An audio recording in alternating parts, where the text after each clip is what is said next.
Welcome to Into Africa. My name is Judd Devermont. I am the director of the Africa program at the Center for Strategic and International Studies. I was the National Intelligence Officer for Africa and worked at the National Security Council. This is a podcast where we talk politics and challenge paradigms. On deck today, Ivorian President Alassane Ouattara is running for a third term. What will this mean for the country's stability?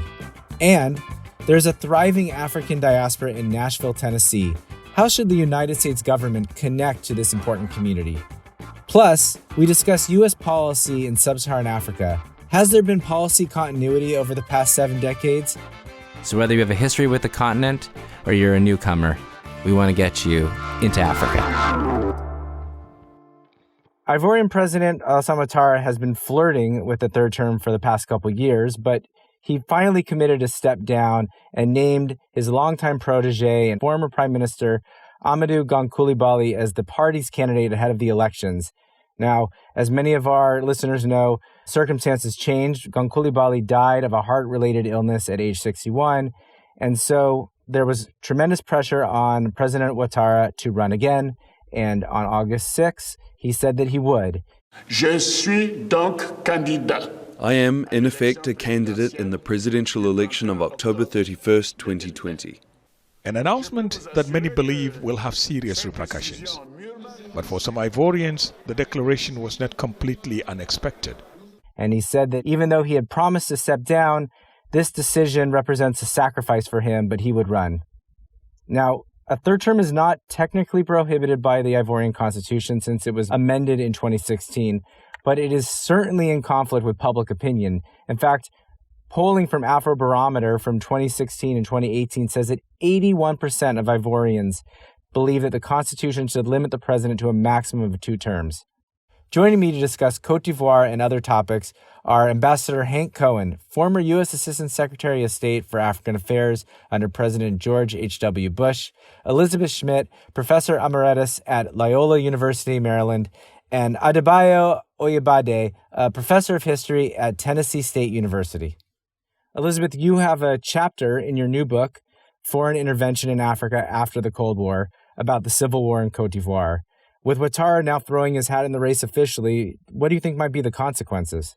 Well, I think it's not good. First of all, as you said, President Ouattara had claimed that he wouldn't seek a third term, which many people deemed unconstitutional, that there would have to be a change in the Constitution to do so.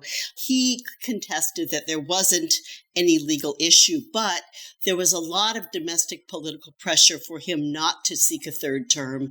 There's a great deal of opposition to him. There'd been a lot of protests, especially amongst the younger generation. And so he had agreed to step aside. But as you said, his handpicked successor, the person he hoped would win the elections, died suddenly. And so now there's pressure from his party for him to reconsider and to run. But he's been quite authoritarian in recent years. He's lashed out against his political rivals. A number of them have been meted out with heavy prison sentences. And in the case of Guillaume Soro, who has a lot of support amongst the youth, he was tried in absentia and sentenced to 20 years in prison. So he's not in prison, but, he faces charges if he comes back. And there's real fear that Soros and other supporters will react quite aggressively, perhaps violently, if Ouattara runs. Some experts fear a replay of 2010 when the incumbent, who was at that point Laurent Gbagbo, refused to accept the validity of the election results and to concede to Ouattara, whom the international community, as well as the Côte d'Ivoire Electoral Commission, had claimed had won the elections. Now the reverse is feared, that a different electoral commission will support the ruling party no matter what, and that Ouattara, if he loses, will refuse to leave power. Yeah, let me just add a couple more details that I think builds on what you said, Elizabeth. So not only was Soro tried in abstention, but the Electoral Commissions barred him from running, barred Blé Goudet, who was the leader of the Jeunes Patriots, the Young Patriots that supported President Gbagbo. They've also banned former President Gbagbo from running. And there's questions even about Bédié, the former president, whether he can run, or at least he has to resign from the Constitutional Council. Ambassador Cohen, I'd like to get your thoughts on two things. First, any reactions to Elizabeth's analysis about the risks?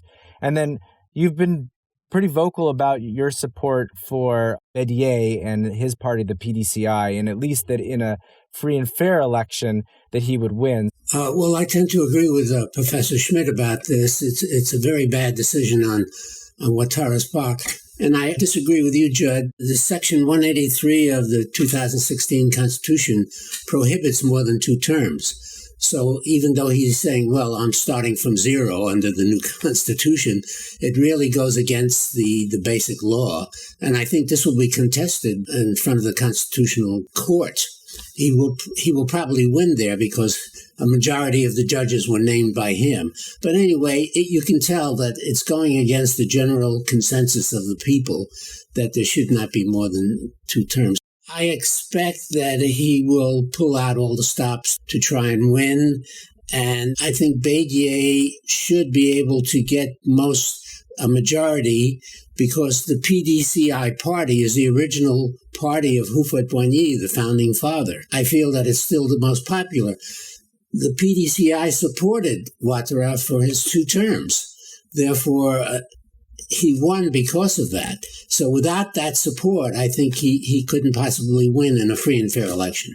Yeah, that's fair. I mean, one of the things that, again, about the Constitution, why I said it's technically permissible is because, as you noted, Ambassador Cohen, that Ouattara is making the argument that it doesn't apply to him. It applies to him under the new Constitution, which we've seen others make the same claim.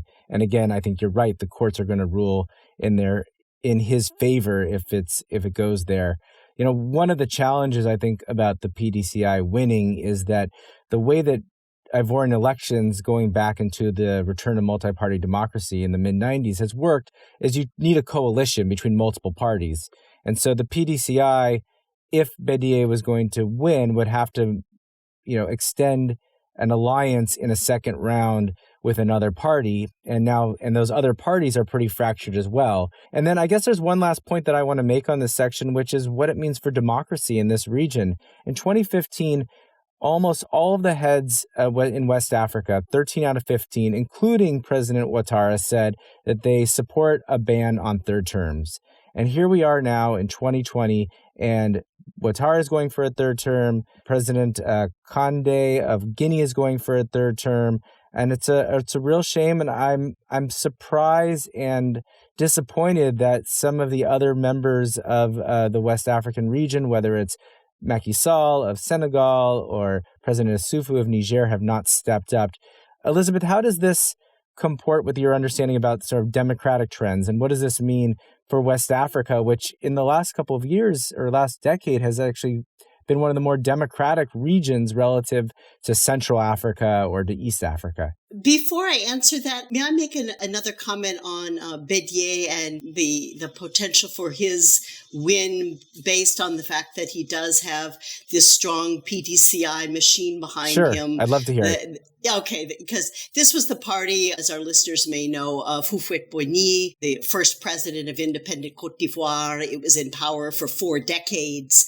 And Bédier was his handpicked successor. He was president of the National Assembly when Houphouët died. Prime Minister Ouattara had been an interim president and expected that he might be able to succeed Houphouët-Boigny. At the time, they were both members of the PDCI.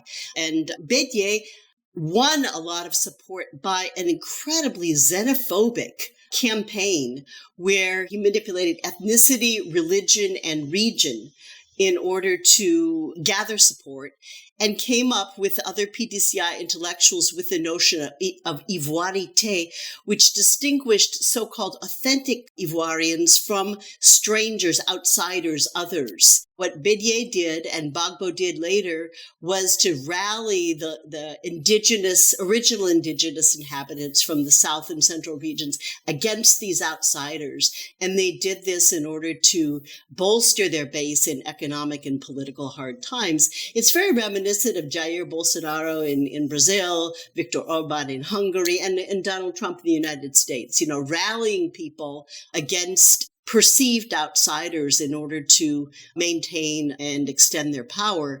And I think it's extremely dangerous. And while he could win because he controls this PDCI machine, and he does have support in the southern and central areas, it's at the expense of many other Ivoirians. The takeaway here is don't sleep on Côte d'Ivoire. We've got a pivotal country in West Africa. It's talked about as a success story with its post-conflict economic growth, but for a host of reasons that we've talked about, whether it is Ouattara going for a third term, flawed candidates, other candidates barred from participating, and we didn't get into a country that has more military mutinies than any other in West Africa.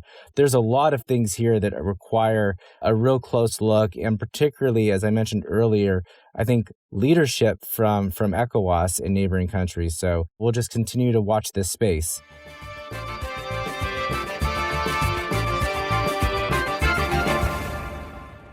Now, I want to move on to another topic, and I'm really excited about this. Tennessee resettles about 1,500 refugees a year, and the majority are placed right here in Nashville.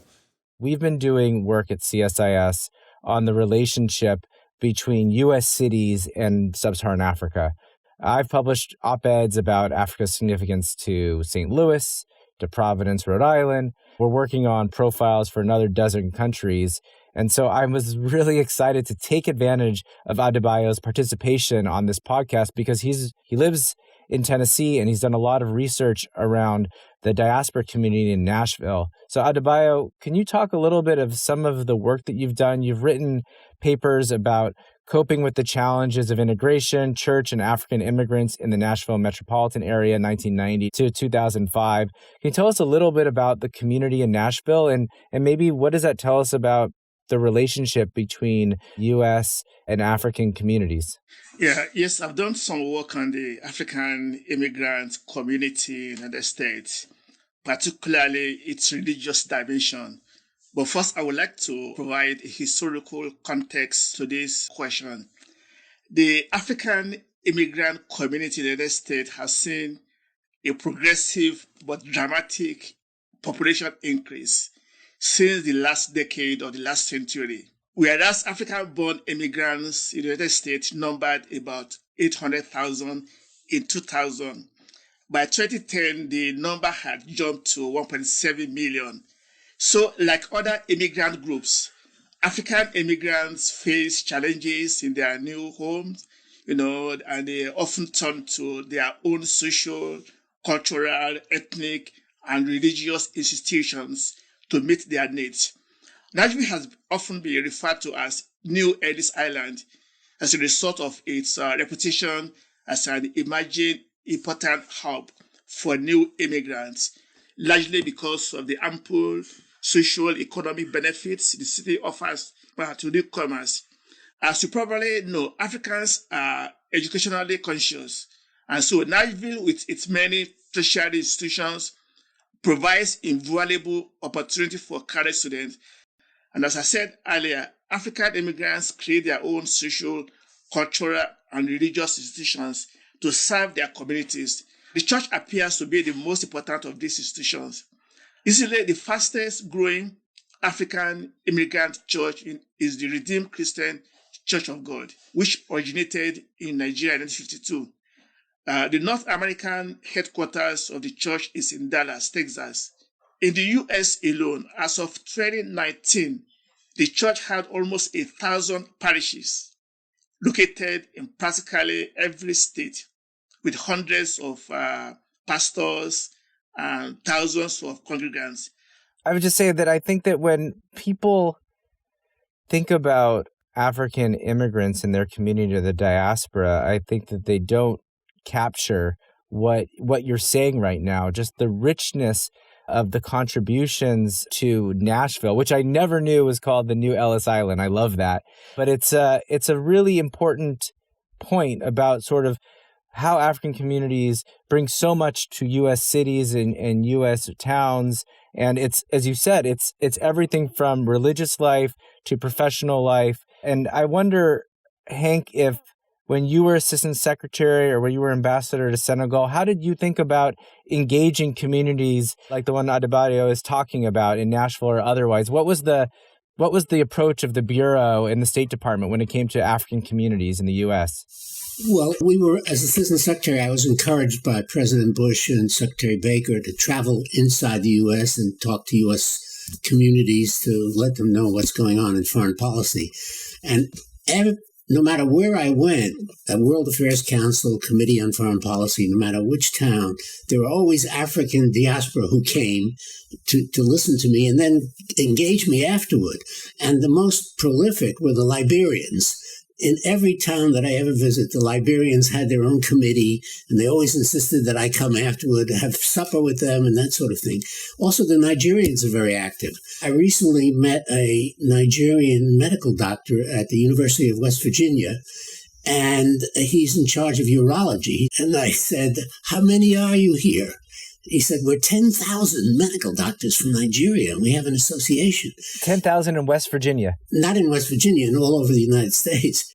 It is noteworthy to mention that a Nigerian-American councilwoman, Zulfat Suara, was elected in September last year in Nashville as an at-large council member, becoming the first Nigerian-American woman to be elected to any office in the United States.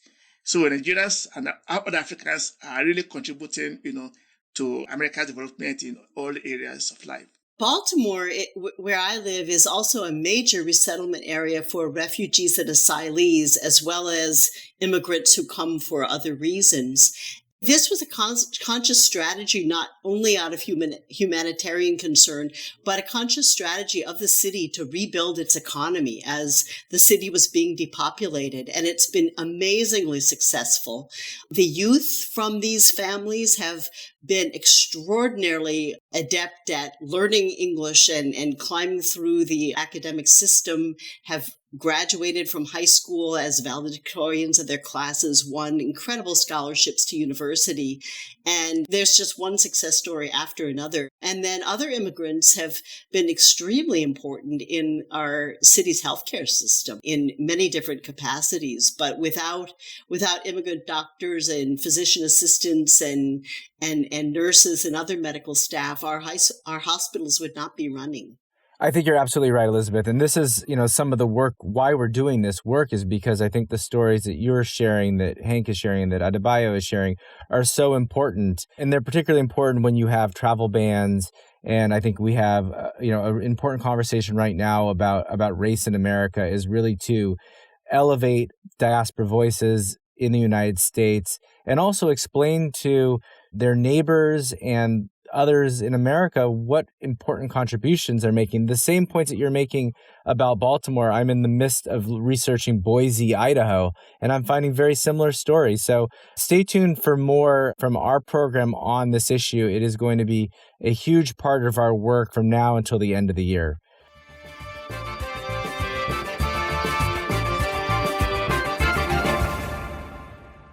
Let's move to the final conversation, and I couldn't be more fortunate to talk to three people who have really dedicated their careers to studying or formulating U.S. Africa policy. Our listeners may know that I'm actually in the middle of doing my own work right now on the history of U.S. intelligence analysis, so we're going to try really hard not to nerd out here, but I'm just giving a fair warning to our listeners. Hank, you entered the Foreign Service in 1955. You served 7 U.S. presidents. Your illustrative career includes ambassador to Senegal, NSC Senior Director for Africa under President Reagan, Assistant Secretary for African Affairs under President Bush 41.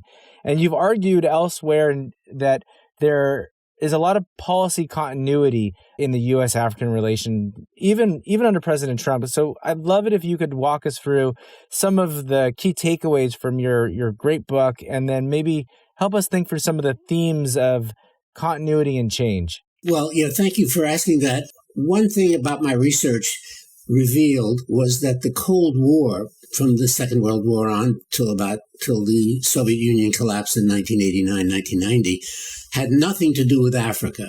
President Eisenhower in 1956 had a very strong debate in the National Security Council. What should our policy be toward the newly emerging African countries? Secretary of State argued for Cold War. You're with us or you're against us. Vice President Nixon argued, no, let them be neutral. And Eisenhower said, yes, Africans should be neutral. Keep them out of the Cold War. And the U.S. government adhered to that right till the end of the Cold War. So what if Cold War wasn't our issue, what was? And it was economic development. And the problem with economic development is we didn't know what we were doing. Democratic administrations, Republican administrations, and the president who's been the most creative has been G.W. Bush, Bush 43. He started the Millennium Challenge Corporation. He did PEPFAR to keep people alive who had HIV/AIDS. And he worked on a number of other issues. He changed our policy from loans to grants, you see. So if you ask any African intellectual who was the best U.S. president for Africa, they will say G.W. Bush. Okay, well, what about President Trump? He has not changed anything. You know, he has made a point of changing everything that Obama did. Well, Obama started two very important projects. One was Power Africa, help Africa get investments in power generation, which they badly need. And secondly, he started Feed the Future, which is to help Africa modernize their agriculture. President Trump hasn't touched it. He's left it alone. And he's also added something called Prosper Africa, which is to encourage U.S. investment as competition with the Chinese. So in general, U.S. policy has been the same. Economic development, experimentation. So far, we haven't made much progress, but it's the same policy with every administration. All right, well, I have two reactions, Hank, that I'd like you to respond to. So I'm well aware of the Eisenhower approach and certainly the Kennedy approach. I think that some of our listeners would have challenged believing that the U.S. policy, especially under President Reagan, wasn't about the Cold War, and particularly around Angola and Mozambique, or our support for President Mobutu. And then I think that under President Trump, again, I think he has made such a strong emphasis around China as being sort of the cornerstone of the way that he's thought about Africa. Now, I completely agree with you on the initiatives around trade and investment, both are promising across all administrations. And I think Prosper Africa has some challenges, but I think, it's trying to do the right things. This point about that he hasn't changed any of the assistance, we have to give credit here to Congress for blocking the president's attempts to cut some of that aid. So it's the interplay between the legislature and the executive that has protected some of these legacy programs, not necessarily the president's intent. I mean, what would you say to that? No, I would agree with you, but on the Cold War in Angola, this was not Cold War. This was a Cuban issue. The Cubans came in to help the party in power in Angola stay in power, the Marxist MPLA. And because of the feeling in Florida about Cuba and that sort of thing, we had no choice but to help other parties like the UNITA group and the FNLA fight the Cubans. I call that the exception in our non-Cold War policy, and that ended when we negotiated the peace agreement in Angola. So I really don't see any U.S. invoking of strategic interests in Africa. It's only been essentially economic side. That was important. May I respond to this too? Yes, please. Thank you. So I would like to contest Hank's characterization of Angola and the Congo, though I do agree with him that there have been enormous continuities in American policy, both during the Cold War and after. It did not change significantly in terms of the fundamental perspective from one presidential administration to another, be they Republican or Democratic. But in terms of Angola, here I think is a good example of we talk the talk of democracy, but we don't walk the walk of democracy. And the Congo is another example of that, where, yes, we use the the rhetoric of self-determination, free choice of government. But if a government is elected that we don't like and we feel that it's threatening to our political, economic, and strategic interests, we do intervene to support often very repressive movements or regimes that will protect what we claim are our national interests, even if they undermine the choice of the local people. So in the case of Angola, I think the timeline is extremely important. There was a peace accord between three different groups that had fought for independence from Portugal, which at that point was actually a fascist power. And so when the party that seemed to be dominant was winning, the United States decided that, and that was the Marxist-Leninist MPLA, the United States teamed up with apartheid South Africa in covert actions to undermine this party and to throw support, military support, to the other two parties, FNLA and UNITA. It wasn't until the South Africans invaded, and they were our parties in this, they were our partners, they invaded with South African Defense Force troops as well as mercenaries, that the Cubans came.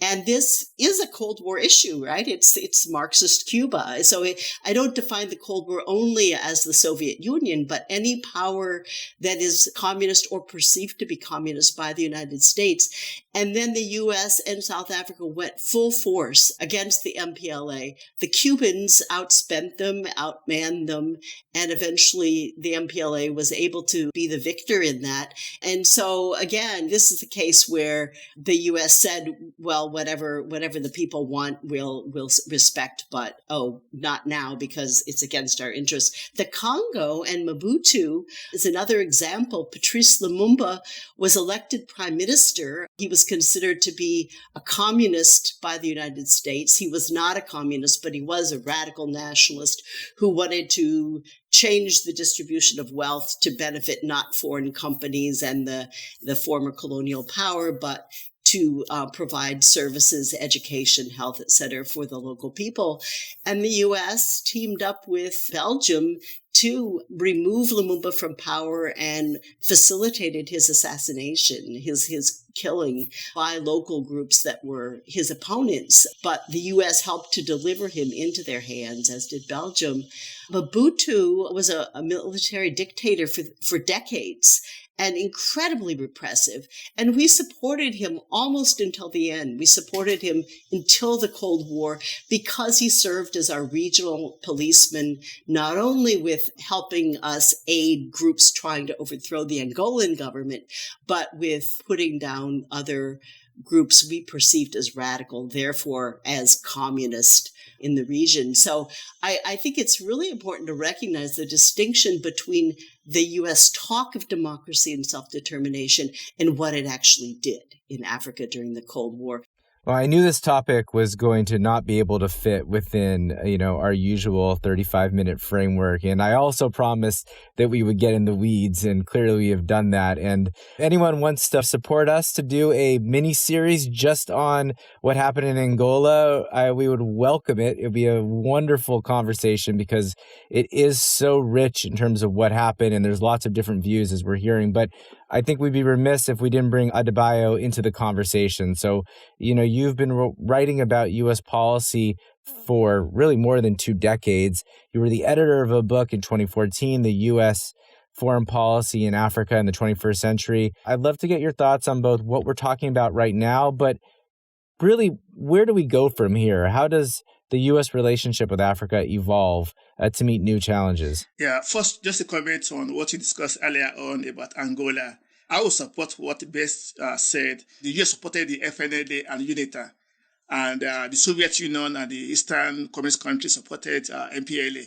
So the U.S. was fearful that an independent Angola would go the communist way. So I think in that case, it was a Cold War situation. Now, on this question of the central theme of U.S.-Africa relation, there are some themes that should continue to define U.S.-Africa relations in the present, and I'll probably just focus on 2 critical ones. The first is economic partnership and bilateral trade. A lot can be said about this, but let me just say that this has been traditionally a critical element of U.S.-Africa relations. Gladly, this is a part of policies articulated in a statement issued by the Trump administration in December of 2018. This policy proposed exploiting avenues of U.S. investment in Africa that would mutually benefit both regions. I think America should promote investment in Africa and increase trade partnership with African states that will bring about sustainable economic development and growth in Africa. And of course, with accountability by African states. Briefly, the second theme I want to mention is the issue of security and stability in Africa. I think it augurs well for the state to help Africa confront terrorism on the continent, because this can actually impact homeland in some way. Or of course, we know about Boko Haram in Nigeria, ISIS in Africa, and some other groups. So I think what Africa needs is assistance in developing its own capabilities, to deal with terrorism and other security issues. I just want to add that these two important themes are not new in U.S. foreign policy towards Africa. Again, I think it's a good thing that they are enshrined in the Trump administration strategy. But right now, there seems to be a gap between rhetoric and action. The Trump administration does not seem to understand, the demands of Africans, and does not wish to see Africa as an important, sector of the entire community. So it would be good if the United States pursues these two policies rather than just talking about them. Elizabeth, how do you square the difference between, your comments about some of the challenges on the war on terror and Adebayo's recommendation that the U.S. help African countries build their capacity, particularly as it relates to security assistance? What is the way to do it so it's productive and not counterproductive? First, I think that we need to recognize that military solutions are not the answer to what we perceive as terrorism, because we're not really getting at the root of what is causing many of these conflicts in Africa. And many of the conflicts are the result of governments that have neglected certain areas or marginalized certain areas, favored one region or ethnic group over another. And the grievances are really between the haves and the have-nots.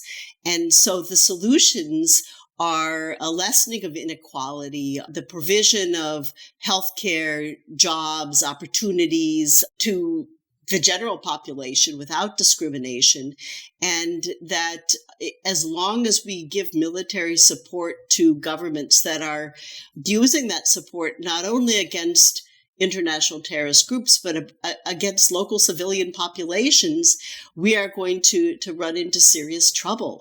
But you could do both, right? I mean, Hank, how do you think about doing both of the things that what Elizabeth is talking about, addressing inequality and making sure that countries respect human rights, and also do what Adebayo is talking about, which is build, security capacity? Can you do both of those things effectively? Is it possible to have the right outcomes by just doing one of them? I would agree with Elizabeth that much of the terrorism, especially in the Sahel, which is the main center of terrorism right now, there's a strong socioeconomic base. The people in the north have been totally neglected, the Fulani and the Tuaregs, by the governments in Bamako and in Niamey. And that's why they've been attracted by terrorism. So far in the Sahel, I don't see where the U.S. has done much of that. But the leadership is mainly French in the anti-terrorism fight. So I would agree with Elizabeth. We have to move swiftly and decisively into economic side and development side as a complement or even as a dominant element in the fight against terrorism. Yeah, that's really helpful. Okay, so we're running out of time, but I wanted to give Hank the last question, in part because we've just released a paper on how I think about sort of a framework for U.S. policy towards Africa. One of the points that I make in this paper is around thinking about Africa's global influence. And you have this great vignette in your new book about how Secretary Baker engaged with Côte d'Ivoire, Ethiopia, and the DRC when it came to the Iraq War in the 1990s. All of those countries sat on the Security Council. They were critical for getting support for the U.S. And the interaction between both you, Hank, and the Secretary, and then you and the Secretary and Côte d'Ivoire's foreign minister is really interesting. Can you tell everyone about that and maybe what are the lessons that you drew from that? Yeah, well, we went to Geneva together because we wanted to get the votes of the Security Council to make war against Iraq, who had invaded Kuwait. We wanted to get them out of Kuwait. And we needed those 3 votes. So at the meeting in Geneva, Mobutu's representative said, Mobutu instructed me to say, we'll help you. The Ethiopian representative, Foreign Minister Tesfaye Dinka, he said, well, you guys are helping us mediate the Eritrean war. We're going to help you on this one, so you have our vote. But then the Côte d'Ivoire foreign minister, his name was Amara Essi. He came in and he said, well, Houphouët-Boigny, he doesn't like war. So it's very hard for us to vote in favor of a war. And we really want to think about that. So Secretary Baker made the argument, look, we don't want to make war either. I went to see Saddam Hussein. I tried to persuade him to get out of Kuwait. But he refused. So we have no choice. We have to free the people of Kuwait. They've been invaded. So Essie said, okay, I'll take that back to Houphouët-Boigny and see what he says. And he says, by the way, I have a grievance. Oh, what is your grievance? He says, every time I come to Washington, the only person I can see is Secretary Cohen. I'm foreign minister. I should be able to see higher than that. I like Secretary Cohen, but he's lower than me. So Baker said, look, next time you come to New York on UN business, give me a call and I'll send a government plane to pick you up. So that seemed to satisfy him. And he went back, and within a few days, we got the approval from Houphouët-Boigny that they would vote for us too. But January came, and they have rotation on the Security Council. And Zaire, as Congo was then called, left. And in comes Zimbabwe. And we said, oh, my God, President Mugabe is the best friend of Saddam Hussein in the non-aligned movement. What is he going to do? So I went quickly to Zimbabwe, and I was received by Mugabe. And I made the pitch. I said, look, this is blatant aggression. They've invaded Kuwait. They should not be allowed to do that. And he thought about it, and then he said, Secretary Cohen, I've decided that great powers should not be invading weak powers. Therefore, I'm going to vote with you at the UN Security Council. So it was a successful thing. But the whole thing is that the Africans, like us, they don't believe in, big powers invading small powers. They're very vulnerable themselves. So in general, I think the U.S. and the Africans see eye to eye on a lot of good things. I think the reason I asked you to share this, one, I think it illustrates the importance of African voices and votes on global issues. But I think what Foreign Minister Esse said was really important too, right? I'm a foreign minister. How come I don't meet with my counterparts? And if we don't treat African dignitaries at the appropriate level with then it does have these negative effects and consequences when we try to push global issues. So I think it's a really good story. And if you purchase Hank's book, I think you'll find a number of them. I wanted to talk about how the U.S. and Russia helped push along the Angola peace process and the elections, but I guess we'll have to do that on another show. So let me thank all of our guests for joining us, and we'll be up in 2 weeks. Thanks. Thank you. Thank you, everybody. Bye-bye.